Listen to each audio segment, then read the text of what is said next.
Jordan Rae Kelly served as the director for cyber incident response on the White House National Security Council under President Trump. She also served as chief of staff for the cyber division of the FBI under President Obama. And she is now a senior managing director and the head of cybersecurity for the Americas at FTI Consulting. Thank you for being with us tonight, Jordan. Let's start with the basic safeguards that people at home can take to protect their data and information at a time like this, so important as we lead up to the election.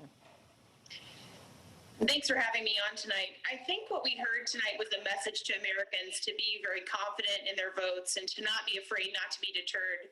But to your point about what Americans can do to safeguard their vote, they need to be very mindful of their information sources. They should be both cautious and skeptical, but also validate information that they're consuming.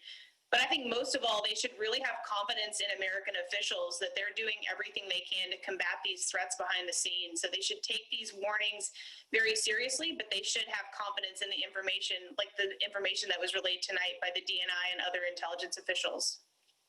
When this happened in 2016, Jordan, we knew because the traffic had increased, election officials kind of knew something was happening. How did it happen again this time, and how did they figure it out? Do you know? So to say that is this a repeat of what happened in 2016? This is a repeat of what happened in 2016 and well before that. Foreign election meddling really has a long history in the United States, and foreign influence is something that our founding fathers knew about, warned about, and knew could become a real threat here in the United States.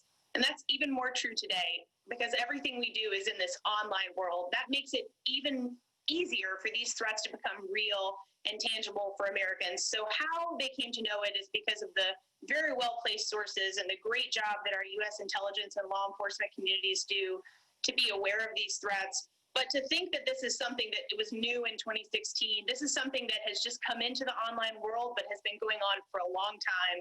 These actors have increased in their sophistication, so Americans really need to be more diligent and aware than ever before.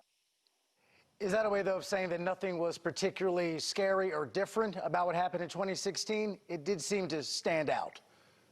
It did seem to stand out, and I think there was a level of volume that was perhaps one we had never seen before.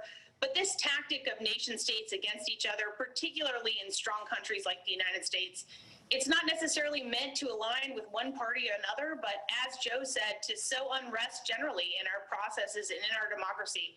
So I think we're becoming increasingly aware of it. As I said, it's becoming more sophisticated. I think the volume is also very much increasing, but it's something that I don't see going away anytime in the near future.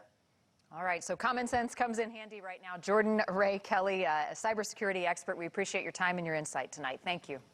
Thanks for having me.